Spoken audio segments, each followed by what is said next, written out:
Hello Facebook ads people, I'm Konstantinos, and today we have this comment over here which has inspired me to make this video for each one of you. I'm talking slowly so that you can read the comment. So most of the times on consulting calls or when I talk with people, a lot of people, they ask first, how many assets should I put in my CBO campaign based on my budget?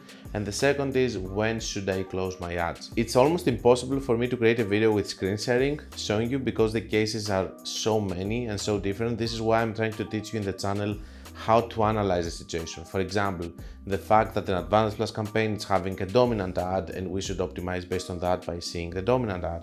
The CBO campaign, and when you close something, then you lower the budget in order to not disturb the balance. We focus more on the technical instead of a blueprint because there are so many cases that even if you learn one case and how to optimize in one case, you wouldn't know how to do it on the next one.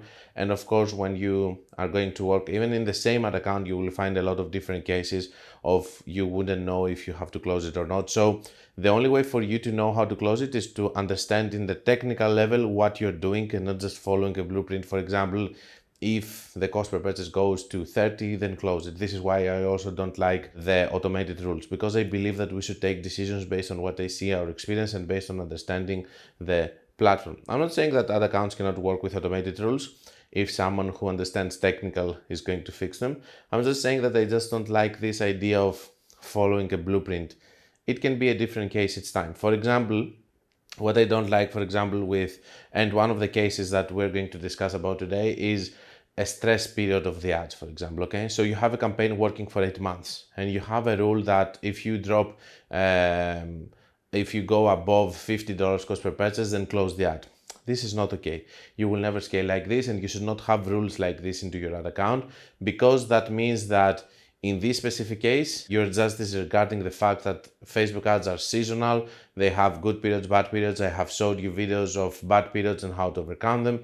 I have showed you periods of bad periods, like the example that we gave in September, and how the results were bad across all ad accounts. And when you have a campaign, and this is coming from my personal experience in the previous months, from June and August, that everybody scaled, and then they had some bad days, and they just close their ads. And when they close their ads, basically what happened is that they ruined their ad accounts and they were not able to actually recover them.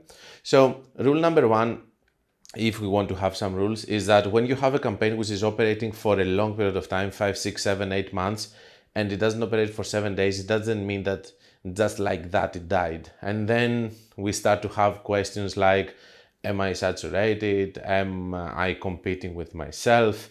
Has the competition been able to copy me and I'm losing ROAS, all of that? No, the ads don't die like this. There are outside factors. For example, a lot of times when I see a campaign which is working for a long period and then it stops, I start asking the client, do you have stock issues? Something happened. I see seasonality, I see across accounts. I'm not starting blaming the campaign and start closing it, because I know that it has so much data that for me to build it all over again, it would take an enormous amount of time. So number one is that we don't close our ads when there's just a bad period, okay? In the bad periods, we just stay put and we don't do many changes.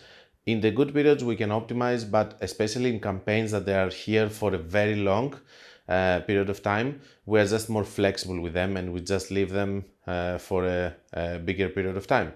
Let's go to another situation. Let's talk a little bit about, by the way, this about the campaigns that they are here for a long time goes also for CBO, goes also for our Advanced Plus campaigns and so on. Now, when should you close an ad in a new campaign, for example, okay? When you start a new campaign, you just need to see, first of all, if you have a product which is selling on the comfort zone price or in a more expensive price. If you're selling something like a t-shirt, which is selling for 25, 30, 50, 60, then you're in the comfort zone price, which means that people are doing impulsive buys out of this product.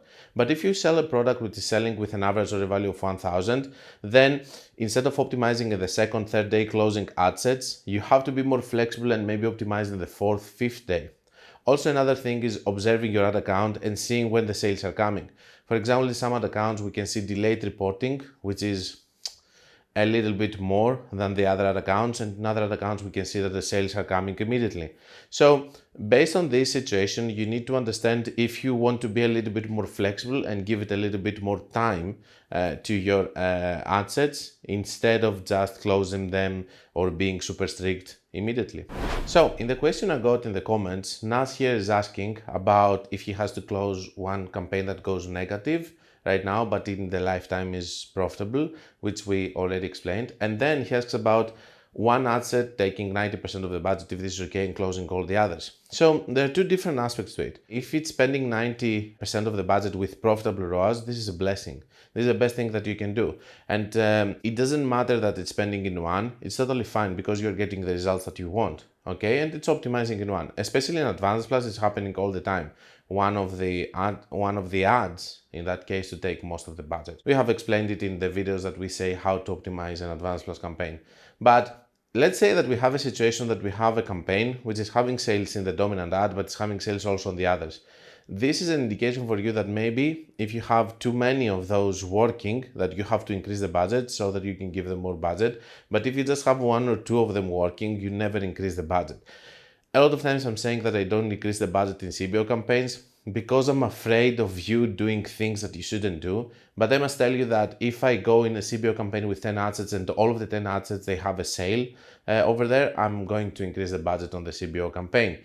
But telling you that, most probably it's going to cause you to just increase your budget even if you have 2 or 3, because I have seen that a lot of times people, because they want to have the hope that they are seeing this extraordinary exception that I'm mentioning now, they want to see it in their ads and they might say, okay, I had 8 and 4 were having a sale, so 4 are enough, I'm going to increase my budget. No, I was talking about a campaign with 10 and 10 assets and increasing budget. I have seen it. People just take what I say, and because they want to have hopes that it's going to work, to just do it a little bit more from what I proposed. So I have to be careful. So the rule is don't increase CBO budgets if you don't know what you're doing. The other thing is that when you have several ads inside the CBO campaign working, you can start optimizing them and lowering the budgets how we saw in the CBO optimization, but don't be sad if you're going to be left with only one ad set optimized there working. You can duplicate and do another campaign. I hope that all of this summarizes of how we keep and close ads, along with the videos, of course, that you have to see with our CBO optimization and Advanced Plus optimization, which is going to help you more. But if we want to keep some general rules over here, for campaigns that are working for a long period, we don't touch them. If we just see some bad days, we just wait. And we're a little bit more flexible if we're selling more expensive items, or if our ad account is having delayed reporting on the sales. On the other hand, it's all about you guys taking all the things that I'm saying, someone else saying, doing mistakes in the ad account, learning, understanding in the technical level why we're saying this or that, watching the videos about CBO and ABO optimization. If you want to go deeper also into CBO optimization, you can go to the course. And don't forget that if you don't do mistakes, you're not going to learn. So with you learning and understanding more your ad account and your numbers, because in each ad account, it's going to be different. For example, the number of the ad sets that we put in each ad account and the budgets are different. Maybe in one ad account, the campaign with 100 is optimizing. In another ad account, the campaign with 200 is optimizing easier. Maybe in one, it needs 5 ad sets. In another one, it needs 8 ad sets. So it's completely different from different ad account to ad account. To be honest with you, this is my favorite part when I enter an ad account, to find these numbers and understand what is working and these patterns, which are not the same in each ad account. They are completely different. And the difficulty that I have is that when I optimize, I go to this from this account to this account, this account, and just have to click a switch and just immediately go into a mode that I go to another account with completely different rules from the other. So that's the difficulty part of it. But if you think of it, that's also fascinating, at least for me. Don't forget that if you want to learn more, you can check my book, my course, and my website. And until we meet again, guys, be creative and be consistent.